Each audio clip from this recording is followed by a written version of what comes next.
Bonsoir et bienvenue si vous nous rejoignez sur Al24 News. Heureuse de vous retrouver pour l'échiquier international. Il y a quelques jours, la région russe de Belgorod, frontalière de l'Ukraine, a été la cible d'une tentative d'invasion de combattants armés venant d'Ukraine. Depuis, une vaste opération dite antiterroriste est menée par l'armée russe dans la région pour justement tenter de repousser ces combattants. Alors, certains parlent de soldats ukrainiens, d'autres évoquent des combattants russes réfugiés en Ukraine. On tentera dans cette émission de déceler le vrai du faux, d'essayer de comprendre les enjeux derrière ces attaques ukrainiennes en territoire russe. Jusqu'où peuvent aller les forces ukrainiennes? On en parle dans un instant avec nos invités.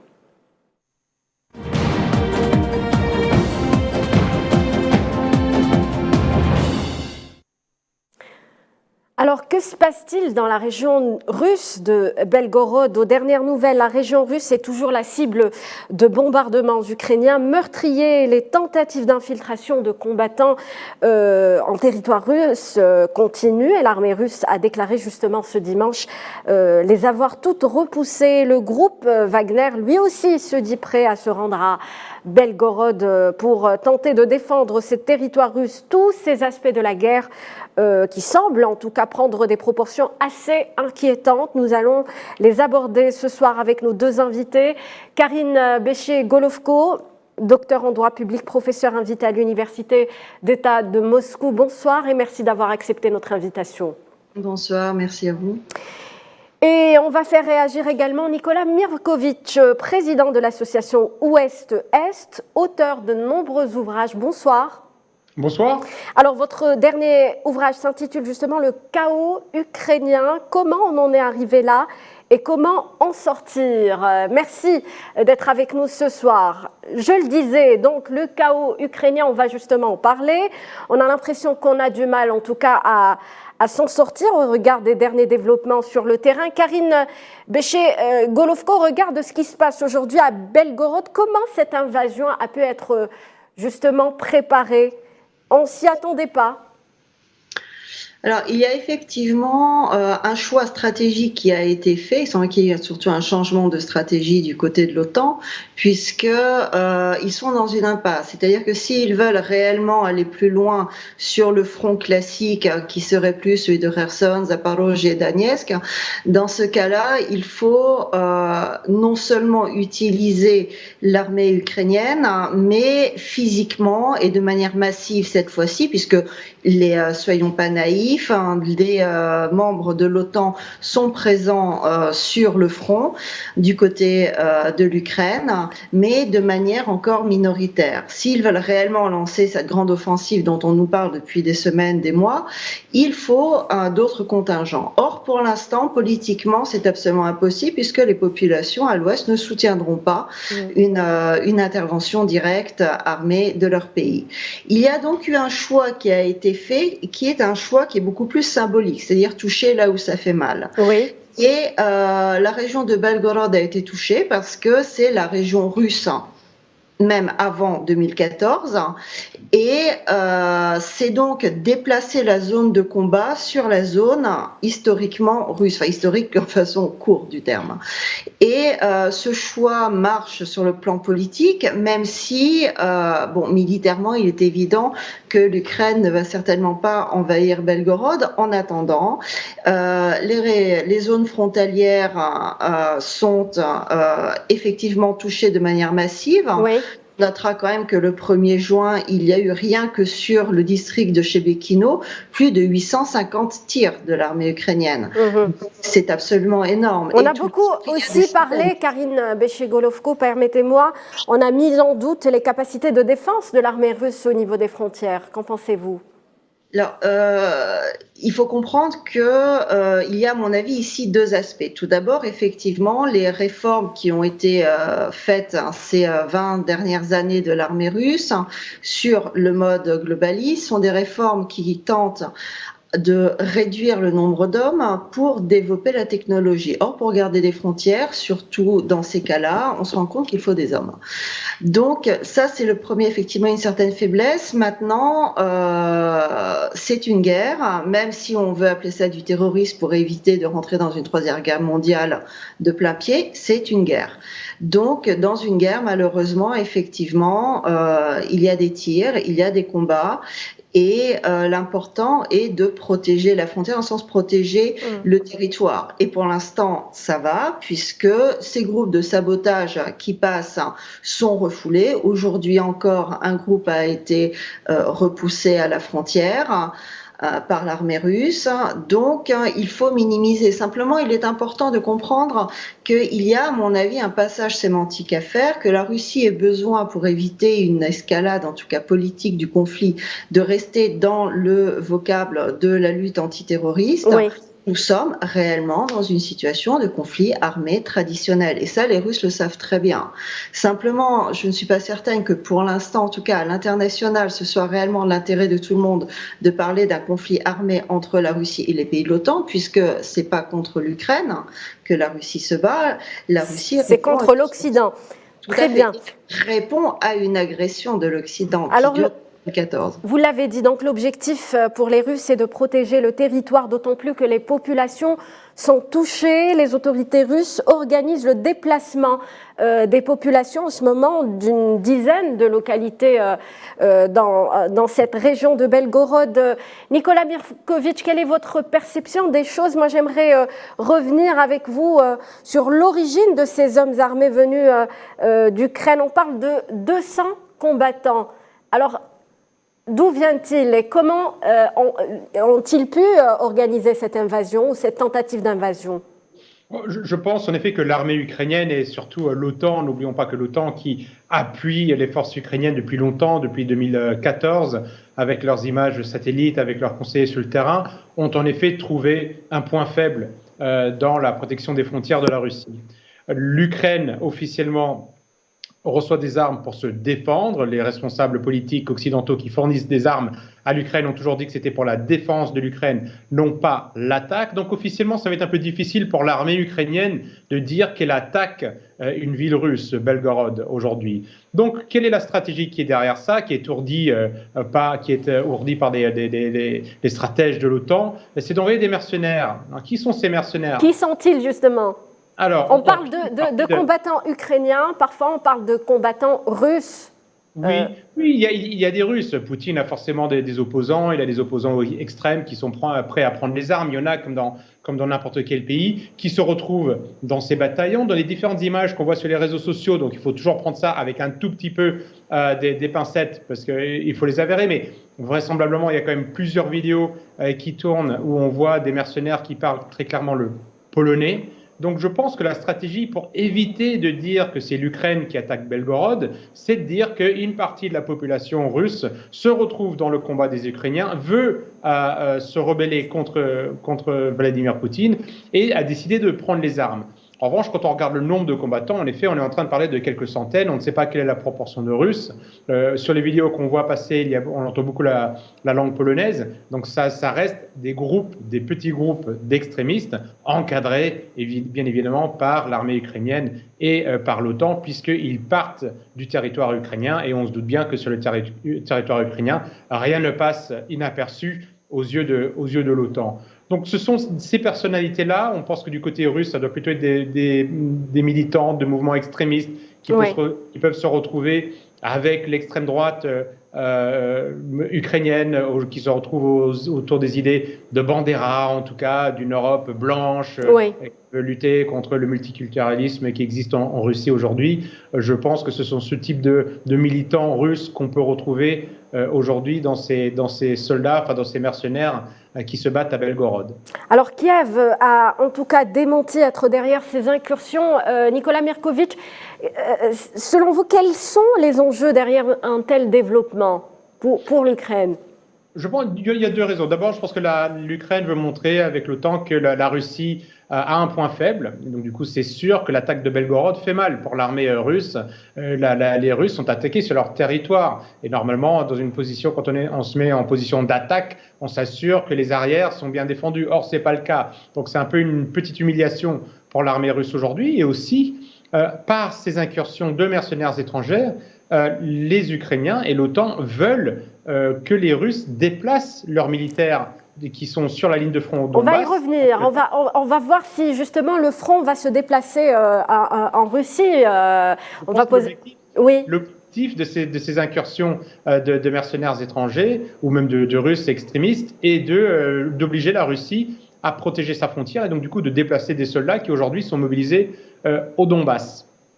Karine Béché-Golovko, concernant les enjeux de cette tentative d'invasion en territoire russe.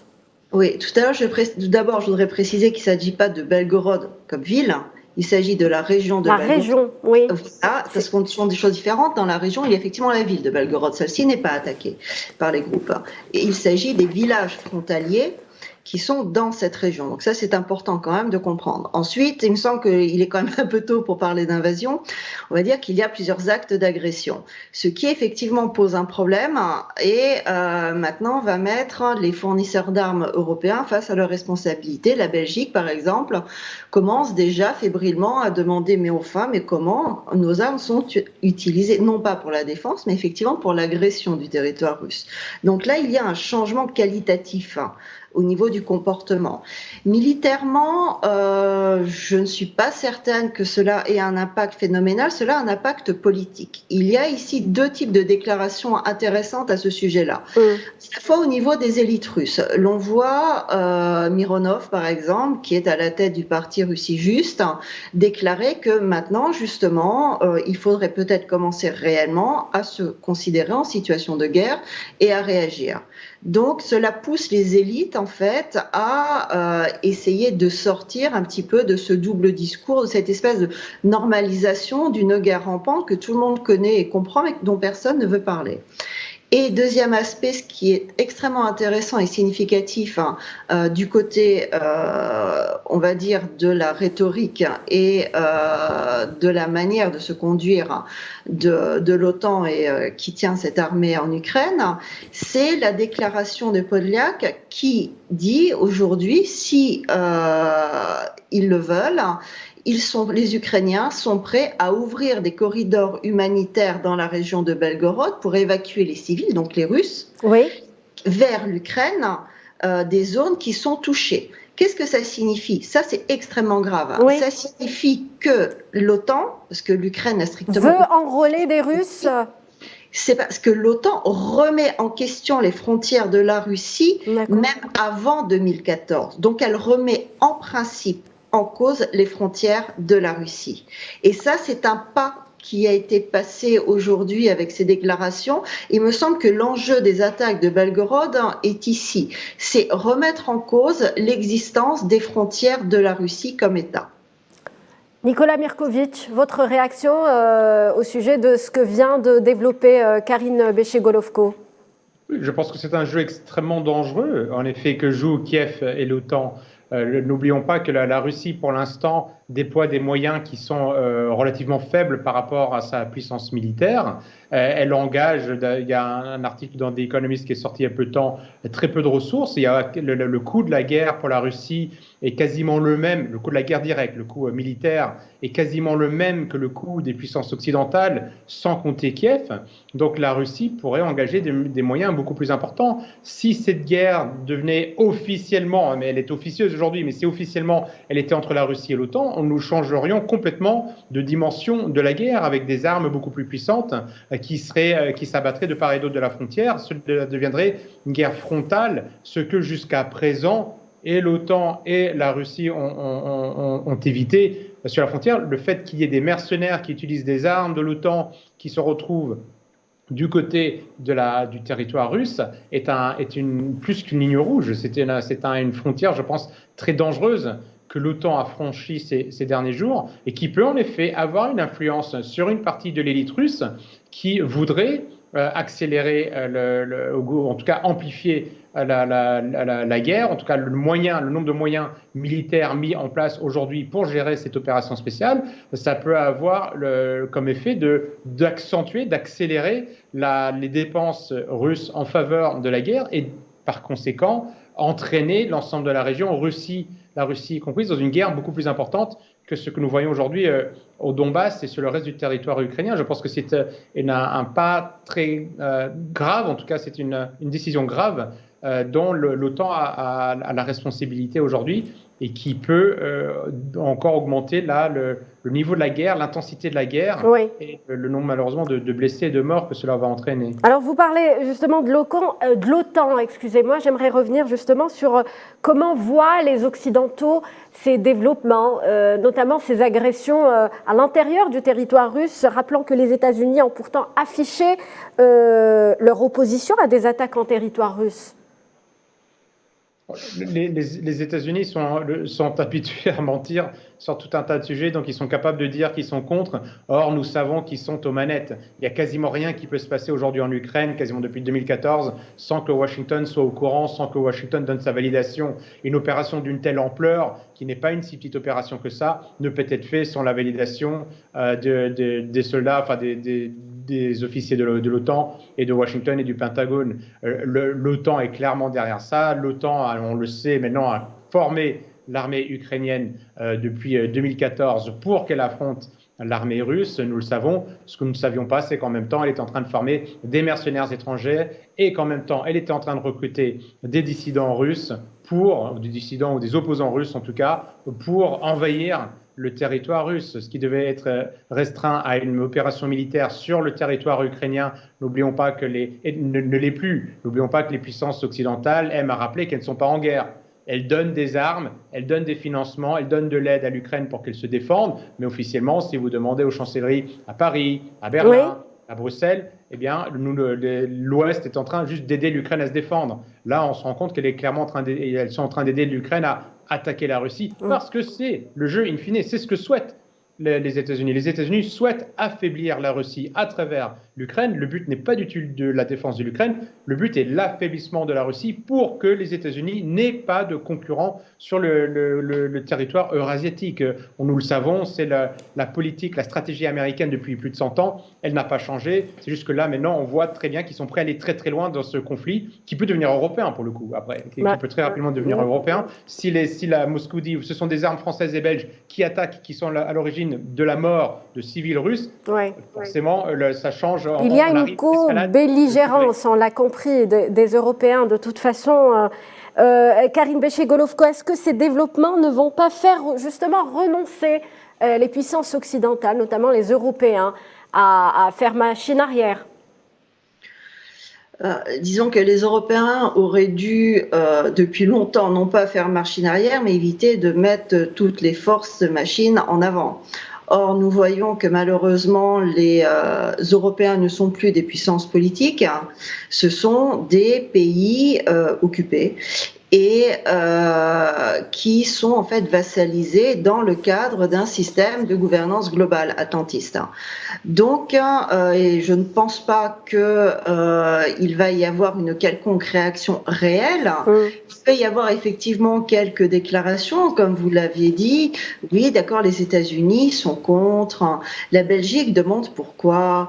Macron nous a fait de très belles déclarations de paix aussi. Mais tout ça, ce sont que des mots. Derrière, de toute façon, les soldats ukrainiens sont formés sur le territoire européen et américain.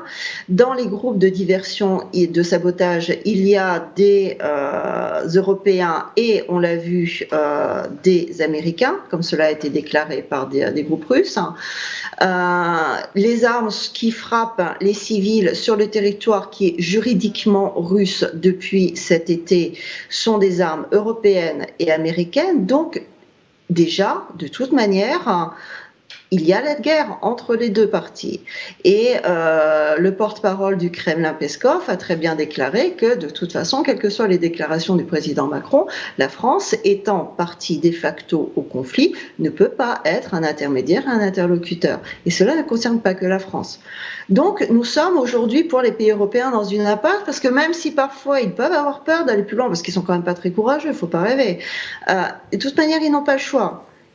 Soit ils obéissent à leur maître, Oui. et ils continuent à fournir des armes, et ils continuent à détruire l'économie nationale, et ils continuent à provoquer des mouvements sociaux de plus en plus importants à l'intérieur des pays européens, soit de toute façon ils vont sauter et d'autres visages viendront les remplacer. Mais malheureusement, il n'y a pas aujourd'hui dans les pays européens de force politique réelle qui permettent de changer le cours de cette politique globaliste qui est mise en place. Et c'est réellement, quand je parle d'un système d'occupation, c'est réellement un système d'occupation politique. L'occupation ne se passe pas qu'avec des chars et des armes. En l'occurrence, les élites politiques qui gouvernent les pays en France, en Allemagne, en Italie, etc., ne gouvernent pas dans l'intérêt des populations nationales. Elles gouvernent dans des intérêts et pour des intérêts extérieurs. Et ça, c'est un problème, et l'on voit que ça mène effectivement à la guerre, parce que la lâcheté mène toujours à la guerre. Est-ce que cette guerre pourrait donc se déplacer en territoire russe, Nicolas Mirkovic? Clairement déplacé en territoire russe, et je pense que c'est une des stratégies aussi. Je pense que c'est une espèce de fuite en avant de la part de Kiev aussi, qui souhaite, qui a besoin que la guerre dure, parce qu'elle réclame des armes, parce qu'elle réclame des moyens. Là, elle est en train de dire très clairement, regardez, maintenant qu'on a attaqué la région de Belgorod, il nous faut encore plus d'armes. Ils ont gagné 4 petits villages, si j'ai bien compris, aux dernières nouvelles. S'ils veulent en récupérer d'autres, ils vont demander plus de moyens. Et donc, du coup, l'Ukraine est un tonneau des Danaïdes pour l'Occident, puisque plus nous mettons de l'argent dans le complexe militaire ou industriel ukrainien, plus les Ukrainiens dépensent, plus il va falloir qu'on en remette. Donc du coup, c'est un trou sans fond qui nous entraîne de plus en plus dans la guerre, puisque maintenant, si les armes que nous envoyons servent, comme je le disais tout à l'heure, à tuer des Russes, les Russes vont voir ça d'une autre manière. C'est déjà une chose de tuer des Russes dans les régions du Donbass. Maintenant, si on est sur les territoires de la Russie et qu'il y a des incursions dans les territoires russes, évidemment, la nature de la guerre va changer à un moment ou à un autre. Comme je le rappelais tout à l'heure, la Russie n'emploie pas la totalité des moyens dont elle dispose pour faire la guerre. Oui. On voit que l'OTAN a du mal à aider l'Ukraine aujourd'hui. On voit que l'OTAN a du mal à organiser, ce qui est normal. Les Ukrainiens se battent avec des armes différentes. Ils sont formés par des militaires différents, même s'ils sont tous issus de l'OTAN. C'est pas avec ça qu'on fait une armée. En plus, il y a une mobilisation massive en Ukraine. Donc, du coup, vous n'avez pas le professionnalisme que vous pouvez retrouver du côté de l'armée russe. Mais au bout d'un moment, cette fuite en avant peut entraîner le reste de l'Europe dans une guerre. Je suis consterné de voir qu'on ne parle pas de paix. Absolument. Et les Ukrainiens et les Russes veulent la paix. Donc il faut trouver une solution de paix. Alors que là, on est en train d'encourager une guerre qui risque de devenir vraiment plus que jamais européenne. Il faut parler de paix. C'est ça ce qui est important pour toute la région. En parlant justement des fournitures d'armes, Karine Béché-Golovko, pour conclure, cela ne sonne-t-il pas, excusez-moi, j'y arrive, le début de la contre-offensive tant annoncée par les Ukrainiens? Je voudrais quand même, justement, pour conclure, essayer de repréciser certains aspects. Tout d'abord, selon les autorités russes, en tout cas, il n'y a pas d'occupation et d'invasion de quelconque village à Belgorod, ça a été repoussé. Donc après, je ne sais pas qui on l'a dit, on l'a dit. Mais, voilà. Et là, disons que ce soir, en tout cas, le ministère de la Défense a dit que ça a été repoussé. Donc ils sont rentrés, mais ils sont ressortis. Ensuite, les Occidentaux ne veulent pas que la guerre dure, ils veulent gagner cette guerre. S'ils peuvent la gagner demain, vous inquiétez pas, ça leur ira très bien. Et dernier point aussi, justement, pour comprendre un petit peu l'enjeu, et là, il y a un aspect psychologique et politique important, c'est que cette guerre se déroule déjà... Parce qu'on arrive à la fin de l'émission, allez-y. La guerre se déroule déjà sur le territoire russe depuis cet été. Très bien. Merci Karine Béché-Golovko pour cet éclairage. Vous étiez en direct avec nous depuis Moscou et je remercie également Nicolas Mirkovic. J'espère qu'on pourra voir la couverture de son dernier ouvrage. Nicolas Mirkovic qui publie donc Le chaos ukrainien, comment on en est arrivé là et comment en sortir. Merci à mes deux invités de nous avoir éclairés sur ce thème d'aujourd'hui. Merci à vous, chers téléspectateurs, de nous avoir prêté attention. Passez une très bonne soirée sur Al 24 News.